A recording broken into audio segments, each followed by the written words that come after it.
Mapagpalang araw po sa ating lahat. Ako si Godfrey Quizon and this is my devotion for today, July 27. And ang topic po natin for today is bakit hindi tayo kinakausap ni Lord ng katulad sa Bible or sa Old Testament.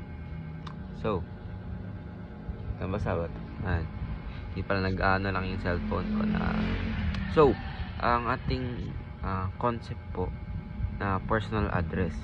So, personal address po refers to those moments in scripture when God speaks directly to individuals or groups on earth. This form of God's word shows his intimate and intentional communication with these people, calling, commanding, warning, and comforting.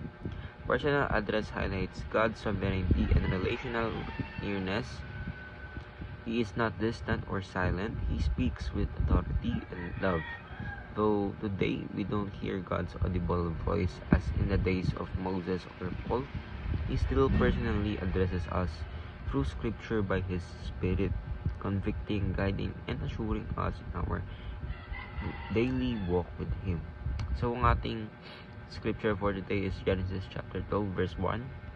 The Lord had said to Abraham, "Go from your country, your people, and your father's household to the land I will show you."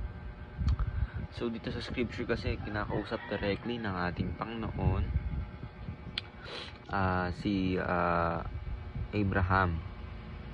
And kata kayo mga tao, bakit yung doon hindi tayo kinakausap directly katulad dun sa Bible?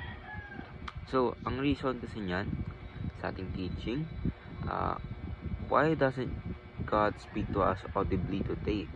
Jesus is the final revelation of God. Ibig sabihin, ang ating Panginoon sa Kristo po, talaga siya na po yung parang huling magbibigay ng message message ng ating Panginoon para nga po makomplete na yung salvation. Ibig sabihin yung grace na mabigay na ng ating Panginoon. And of course, dahil din po sa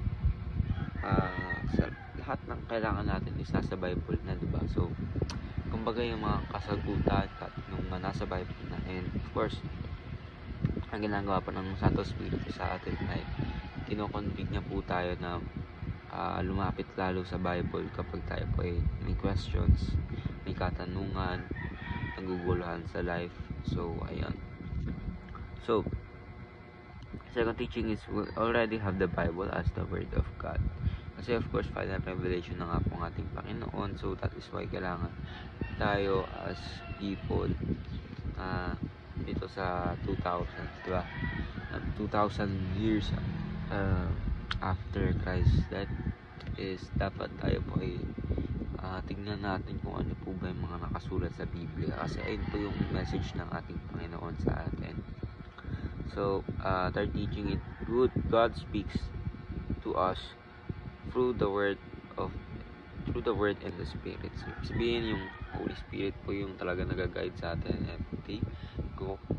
Convict sa atin everyday na ganito gawin mo or ganito yung